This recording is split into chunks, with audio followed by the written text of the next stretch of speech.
falta de peças de reposição, veículos inseguros, muitos recalls. Em xeque, a qualidade dos carros brasileiros. Quando a gente fala da qualidade do carro, embora não temos muitas reclamações nos PROCONs, a gente tem muito recall de carro. Né? Pelos números do PROCON São Paulo, nos últimos 12 anos, foram mais ou menos 7 milhões de veículos que passaram, que foram chamados para recall. Se fizer mais ou menos um cálculo, dá quase 1 milhão de veículos por ano. E nós produzimos quantos veículos por ano? Mais ou menos 3,5 milhões, acho que foi o ano passado, alguém pode me corrigir, mas acho que foi. Então, mais ou menos 3,5 milhões. E 1 milhão foi chamado de volta, é muito veículo, e a gente mostra que essa qualidade, esse controle da qualidade está deixando a desejar. Por mais que se diga que um recall é algo gratuito, não é gratuito. Com certeza, o preço desse recall, o valor gasto por esse recall já está compondo o preço daquele produto.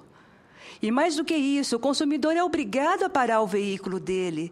Ele tem que, de alguma outra forma, procurar,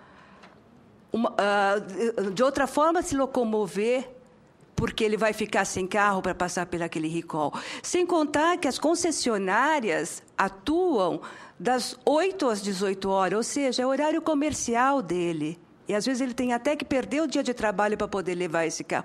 Olha quanto problema a falta de qualidade de um carro pode causar para um cidadão, para um consumidor. A indústria automobilística, no mundo, foi a responsável pela implantação do mecanismo de recall, justamente pela sua responsabilidade e a sua visão de manter a segurança do seu cliente.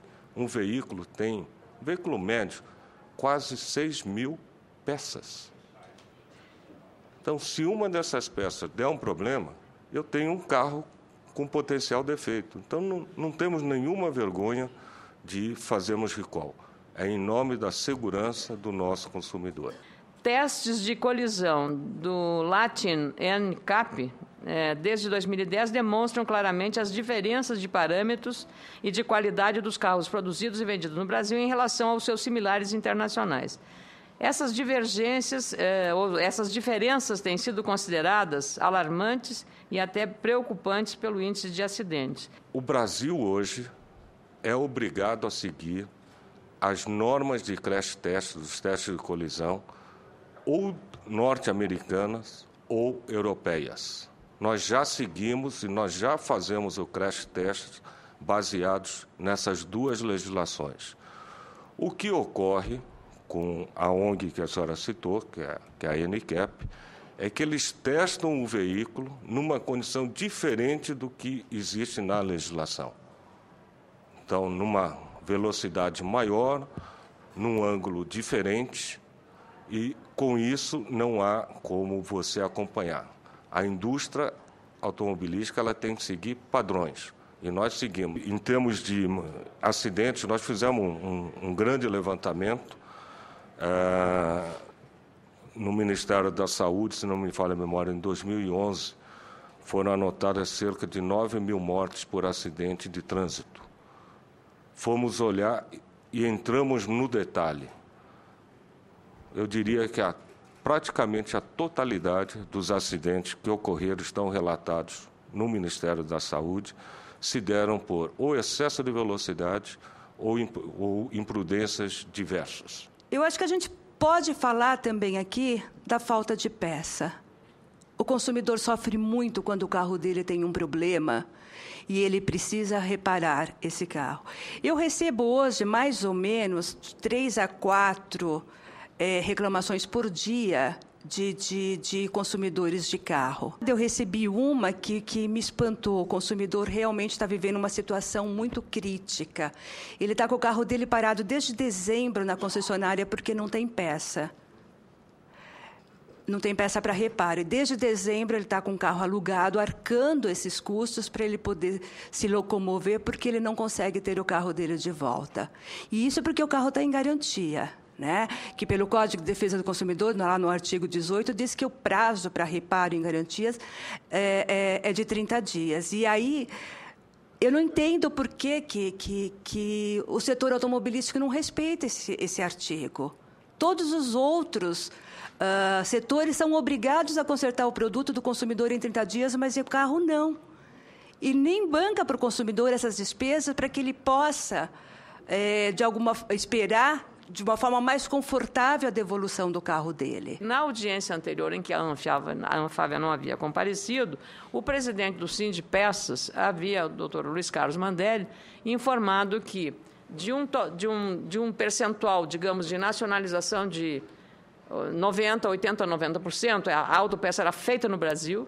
Hoje inverteu-se e um percentual muito grande é importado dessas autopeças pela indústria da montadora. Então, fechou empregos da indústria de autopeças, que era nacional, e preferiu-se a importação sob o argumento de que, com esse câmbio favorável, era mais barato comprar lá fora e trazer aqui para dentro. Só que desestruturou a indústria de autopeças. A Anfávia tem um grau de preocupação muito grande com o grau de importação de autopeças. Tanto é que nós negociamos com o governo federal a implantação do programa chamado Inovar Auto.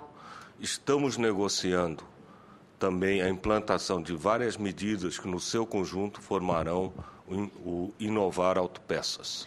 Mas não nos interessa ter uma indústria de autopeças que continue produzindo o tradicional.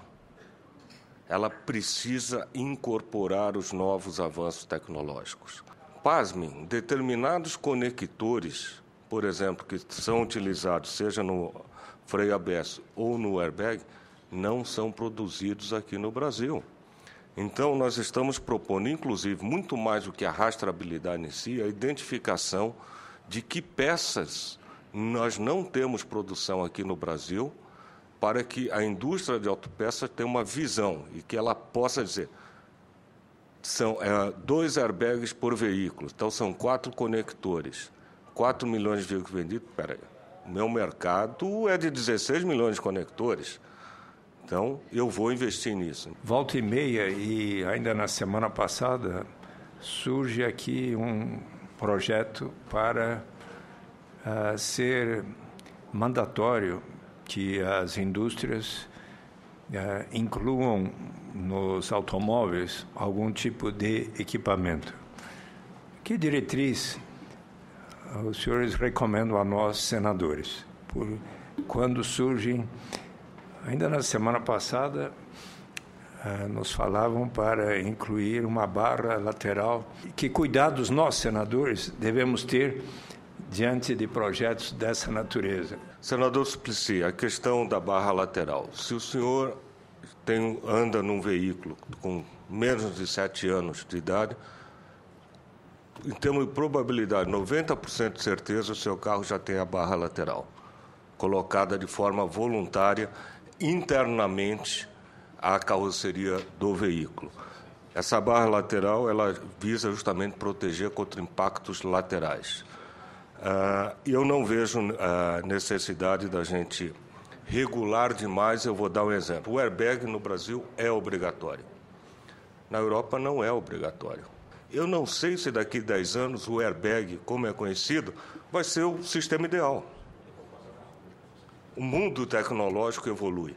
Então, por isso que a gente trabalha muito em regulamentação junto ao CONTRAN, que é o órgão que tecnicamente pode acompanhar esse avanço sem o engessamento de uma lei. Uma votação no Conselho altera essas regulamentações. Do ponto de vista do consumidor, do ponto de vista da revenda ou do conjunto das exposições feitas aqui, e eu penso que a exposição apresentada mostrou que há uma desinformação muito grande sobre essa cadeia produtiva.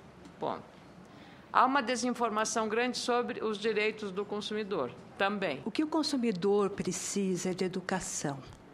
Ele precisa aprender que ele precisa de educação, porque ele não sabe disso. Na hora que ele sai para comprar um produto, é uma festa, é uma alegria. Por que ele vai preocupar se isso pode dar problemas ou não? Infelizmente, no Brasil, a gente não tem um programa de educação e que cabe ao governo fazer isso. O governo precisaria desenvolver algum sistema que levasse essa educação, levasse a informação de seus direitos e seus deveres ao consumidor. Agora, quanto às empresas, eu vejo que as empresas elas têm o dever da informação. São coisas bem diferentes, de educação e informação. A informação é, eu estou comprando isso, o que tem isso, o que eu estou levando para casa, quais são, de que forma que eu vou pagar isso, como são os juros, se eu tiver algum problema, onde eu recorro, sabe? O saque, qual é o número da ouvidoria da empresa. São informações que possam fazer com que o consumidor saiba o que fazer no momento que ele tenha alguma dúvida ou ele tenha algum conflito. É claro, né, um consumidor informado, um consumidor educado e um consumidor informado pode representar problemas para as empresas, no sentido de que vai ser mais exigente, vai buscar um produto melhor, vai querer um preço melhor, mas ele também vai ser um cidadão mais consciente, mais saudável, mais feliz, que é, né, o que a gente quer ser, né? O Em Discussão fica por aqui. Você pode rever este e outros programas pela internet. É só acessar o site www.senado.leg.br/TV. Obrigada pela companhia e até o próximo Em Discussão.